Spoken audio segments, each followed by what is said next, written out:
High everyone, welcome back to my channel Anjana Anjaniya. বন্ধুরা, তোমাদের সকলকে আমার চ্যানেলে স্বাগত জানাই। বন্ধু, আমার দেশ আজ কলঙ্কিত। ডাক্তারের মতো মহান পেশায় প্রবেশ এখন টাকা দিয়েই হয়ে যাচ্ছে।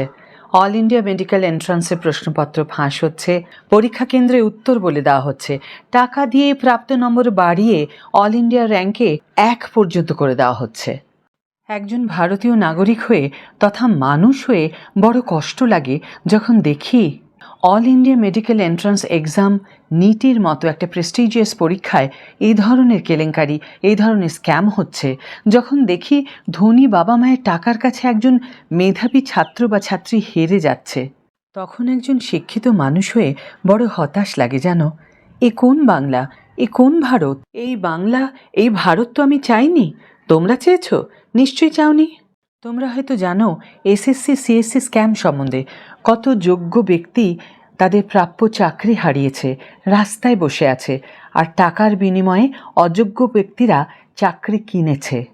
গত কয়েকদিনে কেউ কেউ হয়তো এও জেনেছ, recently all India medical entrance exam, যার নাম নিট, সেই নিট পরীক্ষায় একটা বড়সড় দুর্নীতি সামনে এসেছে। গত 8-10 দিন ধরে সারা ভারতে, এমনকি ন্যাশনাল মিডিয়া ও স্টেট মিডিয়ার সবাই এই বিষয়টা নিয়ে তোলপাড় করে ফেলছে। ঘটনাটা কি? আমরা জানি যে আমাদের দেশে ডাক্তার হতে গেলে একটা এন্ট্রান্স পরীক্ষা দিতে হয়, একটা প্রবেশিকা পরীক্ষা দিতে হয়। সেই নিট এক্সামের প্রশ্নপত্র রিসেন্টলি ফাঁস হয়েছে। পরীক্ষা হলে আনসার শিটের বদল করা হয়েছে। এমনকি বড়লোক বাবার কাছ থেকে লাখ লাখ টাকা নিয়ে তাদের ছেলেমেয়েদের অল ইন্ডিয়া র্যাঙ্কে 1 পর্যন্ত করে দেওয়া হয়েছে।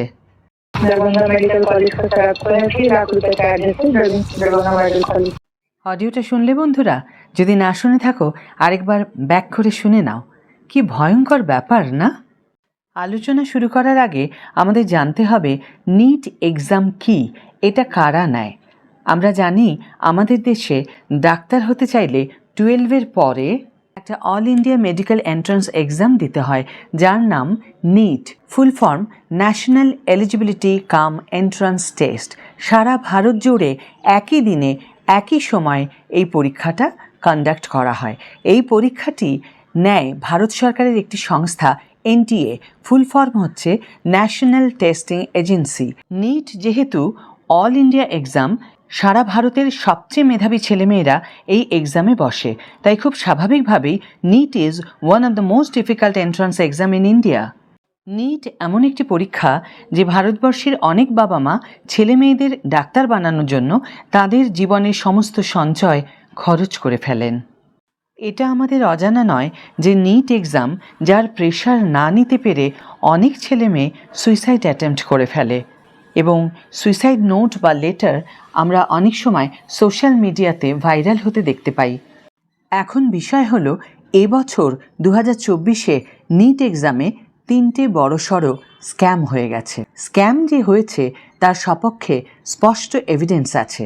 সব প্রমাণ একে একে দেব। তার আগে জানাই, এই স্ক্যামের প্রমাণ আগে থেকেই অ্যাভেলেবেল ছিল পাবলিক ডোমেনে। সব কিছু জেনেও এই এক্সাম কন্ডাক্ট করা হয়েছিল।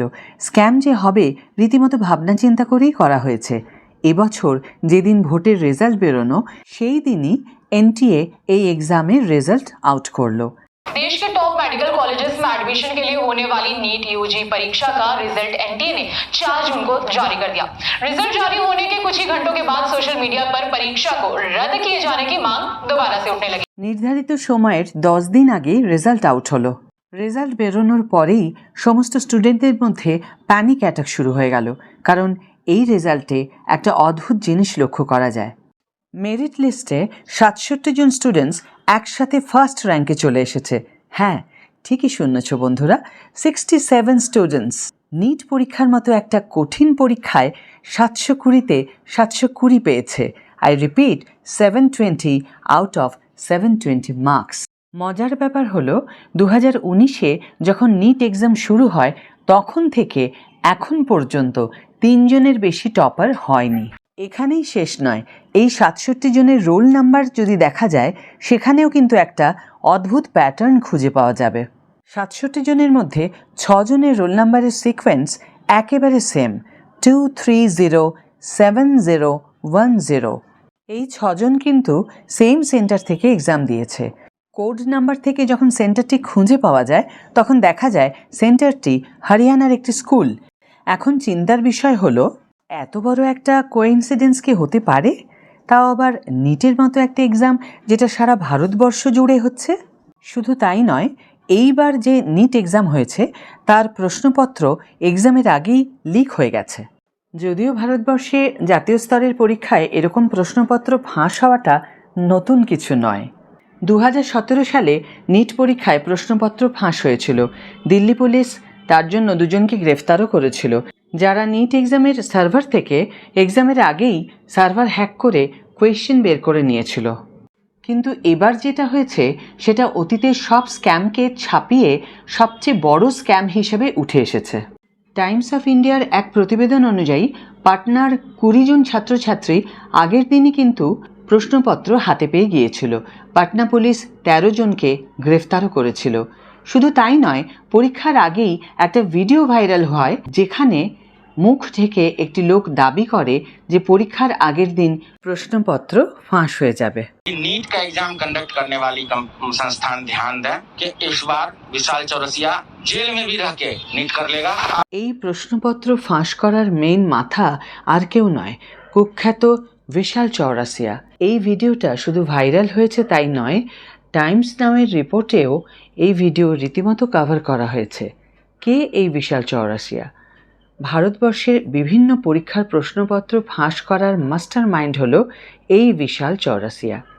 এত কিছু ঘটে গেল, এত কিছু প্রমাণ থাকা সত্ত্বেও এনটিএ কিন্তু কোনো স্ট্রং অ্যাকশন নিল না, উপরন্তু এক্সাম কন্ডাক্ট করলো। বন্ধুরা, এই প্রমাণ যদি তোমাদের কাছে কম মনে হয় তাহলে এবার একটা টেলিগ্রাম চ্যানেলের কথা জানাই, যে টেলিগ্রাম চ্যানেলে স্ক্রিনশটটি গোটা ভারতবর্ষ জুড়ে ভাইরাল হয়েছে। এক্সামের আগে ওপেনলি এই টেলিগ্রাম চ্যানেলে স্টুডেন্টদের বলা হয়েছে আর মাত্র 48 ঘন্টা বাকি আছে, যারা যারা চাও এক্সামের পেপারটা নিয়ে নাও, প্রতিটা পেপার মাত্র 30,000 টাকা। অনেস্টলি স্পিকিং, এর চেয়ে বড় দুঃখ আর কী বা হতে পারে? ভারতের এডুকেশন সিস্টেম কোন জায়গায় গিয়ে পৌঁছেছে একবার ভাবো। এখানেই স্ক্যাম শেষ নয়, আরও একটি স্ক্যাম হলো এক্সাম সেন্টারে। এক্সাম সেন্টারটাকেই হাইজ্যাক করে নেওয়া। শুনলে অবাক লাগছে, তাই না? কিন্তু এটাই সত্যি। আর নিট এক্সামে বেশ কিছু কেস এরকম সামনে এসেছে। কয়েকজন ছাত্রছাত্রীর পেরেন্টস লাখ লাখ টাকা দিয়ে পুরো এক্সাম সেন্টারটাকেই হাইজ্যাক করে নিয়েছিল, যাতে তাদের ছেলেমেয়েরা ওই স্কুলে পরীক্ষা দিতে গেলে স্কুলের মালিক তাদের সাহায্য করে পাশ করিয়ে দেয়।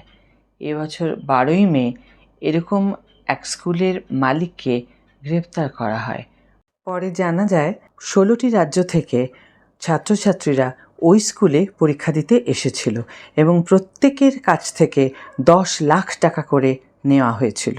এরকম কিছু স্কুলের স্ক্যাম রীতিমতো মিডিয়াতে সামনে এসেছে এবং অডিও ভাইরাল হয়েছে, যেখানে বলা হয়েছে যে তারা যেন অ্যাটলিস্ট লেখার অভিনয়টুকু করতে পারে, যেটা সিসিটিভি ক্যামেরায় ধরা পড়বে এবং তাদের এজেন্ট বাকিটা দেখে নেবে।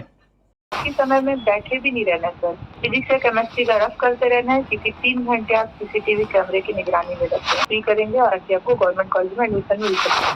বন্ধুরা, দুর্নীতির শিকড় কত গভীরে আশা করছি এই পর্যন্ত শুনে তোমরা সকলেই বুঝতে পেরেছ। তবে সবচেয়ে ভয়ঙ্কর স্ক্যামের কথা এখনও বলতে বাকি আছে। একটু আগেই বললাম না, এবার নিট পরীক্ষায় 67 জন টপার হয়েছে একসাথে। অবাক করার বিষয় হলো, শুরুর দিকে যারা র্যাঙ্ক করেছে ছাত্রছাত্রীদের প্রাপ্ত নম্বরের মধ্যে 720-র মধ্যে 719, 718 এরকম নম্বর পেয়েছে, যেটা হবার কথা নয়। অবাক বিষয় হলো, এবারের নিট পরীক্ষার 718, 719 মার্কস অনেকেই পেয়েছে। এখন কিছু তো একটা হয়েছে, না হলে এরকম নম্বর কিভাবে পায়? যখন এই বিষয়টা ন্যাশনাল মিডিয়াতে প্রশ্ন তোলা হয় তখন এনটিএর তরফ থেকে অদ্ভুত এক যুক্তি খাড়া করা হয়। এনটিএ বলেছে কিছু কিছু এক্সাম সেন্টারে পেপার দিতে দেরি হয় বলে স্টুডেন্টদের গ্রেস মার্কস দেওয়া হয়। চিন্তা করা যায়, যদি কোনো সেন্টারে প্রশ্নপত্র দিতে 10 মিনিট লেট হয়ে যায়, তাহলে সেই ছাত্রছাত্রীদের 40 মার্কস গ্রেস দিয়ে দেওয়া হবে। একটা কথা না বলে পারছি না, নিট এক্সাম দিয়ে ছেলেমেয়েরা ডাক্তার হয়ে রোগীর চিকিৎসা করবে, অপারেশন করে রোগীকে বাঁচাবে। এই রকম একটি গুরুত্বপূর্ণ পরীক্ষায় এত গ্রেস মার্কস দেওয়া কতটা যুক্তিসঙ্গত সেটা তোমরাই বিবেচনা করো বন্ধু।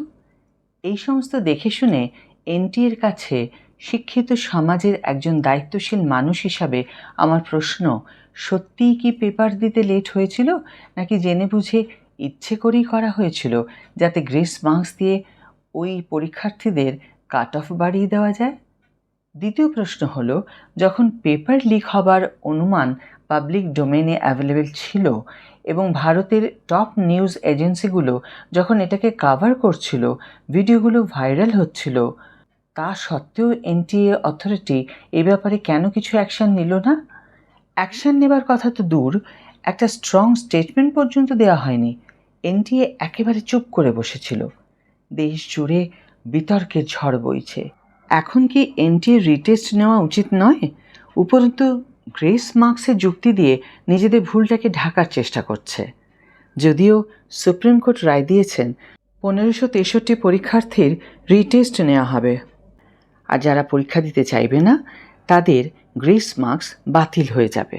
সুপ্রিম কোর্টের এখনও পর্যন্ত দেওয়া রায়ে স্টুডেন্টস এবং পেরেন্টস কেউই খুশি নন। তারা বলছেন 24 লক্ষ ছেলেমেয়ের ভবিষ্যৎ জড়িয়ে আছে। মাত্র 1563 জনের রিটেস্ট নিয়ে এই সমস্যার সমাধান হবে না। তারা সিবিআই জাজ চাইছেন। শোনা যাক তারা কি বলছেন।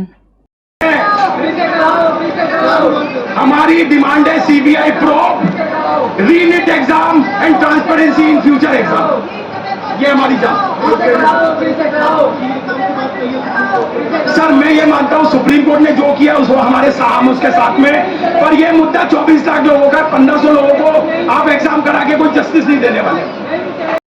डायरेक्टर साहब ने मैटर की सेंसिटिविटी को समझा और वो खुद आ गए। इतनी ही सेंसिटिविटी समझ के अगर रिजल्ट भी बनाते और पूरे मुद्दे की खुद जांच कर लेते तो भारत के बच्चों को उन पर बहुत भरोसा रहता। हियरिंग शुरू होने के पहले ही, हियरिंग स्टार्ट, पेटिशन स्टार्ट होने के पहले ही एनटीए के जो काउंसिल थे उन्होंने खुद बोला कि 1563 बच्चों को जो हमने ग्रेस नंबर दिया है, इससे बच्चों के अंदर हार्ट बर्न हुआ है, इनसे बच्चों के अंदर डिस्कम्फर्ट हुआ है और कहीं ना कहीं बच्चे परेशान हुए हैं। तो हम इस डिसीजन को हटाना चाहते हैं, रिवर्ट करते हैं 1563 बच्चों को ग्रेस नंबर देने का, और इन बच्चों को ऑप्शन देते हैं या तो वो री एग्जाम दे लें या तो बिना ग्रेस का जो उनका ओरिजिनल नंबर है वो एक्सेप्ट कर ले। ये री एग्जाम प्रॉब्ली हम 23 जून को कराएंगे, इसका रिजल्ट हम 30 जून से पहले निकाल देंगे, उसके बाद रैंक्स फिर से शफल होगी, उस पर काउंसलिंग होगी। अब इसके बाद मेरे अभी भी 3 मुद्दे रह जाते हैं। कॉन्सेप्ट ही फ्लॉड है। अब यहीं से मेरा पहला मुद्दा ये है कि माननीय सुप्रीम कोर्ट को ये भी देखना चाहिए आगे की हियरिंग में कि एनटीए ने खुद से नहीं बताया था कि उन्होंने ग्रेस नंबर दिए हैं। हमारे जैसे लोगों ने 719 नंबर, 718 नंबर, 720 नंबर हाईलाइट हुए कि सेंटर से सारी चीजें पकड़ी, तब जाके एनटीए ने एग्री किया। और जैसे ही पहली हियरिंग में माननीय सुप्रीम कोर्ट में आते हैं तो उन्होंने आर्ग्यूमेंट भी नहीं किया एनटीए ने कि ये कैसे सही है। बिल्कुल, जबकि जब वो पब्लिक डोमेन में थे तो वो बोल रहे थे कि हमने 2018 के जजमेंट का इस्तेमाल किया है। कल भी एफएक्यू रिलीज किए, कल तक वो लड़ रहे थे इस चीज पे, आज आते ही उन्होंने बोला कि ये गलत है। तो क्या एनटीए ऐसे बहुत सी डिस्क्रिपेंसीज करता है जो पब्लिक डोमेन में नहीं आ पाती है? क्योंकि ये भी तो मुद्दा उन्होंने नहीं बताया था। राइट टू इन्फॉर्मेशन का कितना वायलेशन करता है एनटीए हमें नहीं पता है, और पहली चीज आते ही वो एग्री करते हैं कि ये गलत हुआ, और कितनी चीजें गलत हो रही होगी जो जैसे ही माननीय सुप्रीम कोर्ट पहुंचेंगे हो सकता है वो फिर एग्री कर जाए। तो फर्स्ट थिंग इज ये कि उनके ऊपर जांच होनी चाहिए उनके डेटाबेस में। নিট ডাক্তার হবার প্রবেশিকা পরীক্ষা কোনো মজার বিষয় নয়। এমন একটা প্রফেশন যার উপর আমাদের দেশের ভবিষ্যৎ নির্ভর করছে। ভবিষ্যতে যে ছেলেমেয়েরা ডাক্তার হয়ে রোগীর জীবন বাঁচাবে, যদি এরকম দুর্নীতি করে ডাক্তার তৈরি হয়, রোগীর জীবন বাঁচানোর পরিবর্তে মৃত্যুর দিকে এগিয়ে দেবে রোগীকে, এত প্রমাণ যদি আমাদের মতো সাধারণ মানুষের পক্ষে জোগাড় করা সম্ভব হয়, তাহলে কি এটা বিশ্বাস করতে হবে যে এনটিএ এসবের কিছুই জানে না? তাহলে কি এবার থেকে মেধার পরিবর্তে যাদের প্রচুর অর্থ আছে তারাই ডাক্তার হবে? মেধার, অধ্যাবসায়ের, পরিশ্রমের কোনো গুরুত্বই নেই? এই দুর্নীতির শেষ কোথায়? এই প্রশ্ন রাজ্যের তথা দেশের আপামর জনতার। কারণ গোটা দেশে 24 লক্ষেরও বেশি ছেলে মেয়ে রয়েছে যারা ভাবছে তাদের জীবনের সবটা শেষ হয়ে গেল কি গেল না। আগামী 23শে জুন 1563 পরীক্ষার্থীর রিটেস্ট নেওয়া হবে। যারা পরীক্ষা দিতে চাইবে না তাদের গ্রেস মার্কস বাতিল করা হবে। 30শে জুন রিটেস্টের রেজাল্ট আউট হবে। 6ই জুলাই কাউন্সেলিং হবে। 8ই জুলাই সুপ্রিম কোর্টে নেক্সট হিয়ারিং। প্রধানমন্ত্রীর কাছে আমার একটি আবেদন আছে। মোদিজি, আপনি কি শুনতে পাচ্ছেন? আপনি না দুর্নীতির বিরুদ্ধে লড়াই করছেন? ভোটে জেতার পরে আপনি প্রথম বলেছেন যে দুর্নীতি দূর করা আপনার প্রথম কাজ। তাহলে এই দুর্নীতি কি শিকড় থেকে উপড়ে ফেলা যাবে, এই আশা আমরা রাখতে পারি? আমাদের এই বাংলা, এই ভারতকে দুর্নীতিমুক্ত করতে পারবেন তো? না হলে আমরা যে মরমে মরে যাব। বন্ধুরা, আমার এই আবেদন প্রধানমন্ত্রীর দপ্তর অবধি পৌঁছানোর জন্য তোমাদের এই ভিডিও অনেক অনেক শেয়ার করতে হবে। সকলে মিলে একসাথে আওয়াজ তুলতে হবে, যতক্ষণ না প্রধানমন্ত্রীর দফতরে আমাদের এই আবেদন, আমাদের এই দাবি পৌঁছয়। লাইক সাবস্ক্রাইব করতে বলবো না। যদি তোমাদের ইচ্ছা হয় তোমরা করো। ভালো থেকো, সুস্থ থেকো। জয় হিন্দ, জয় ভারত।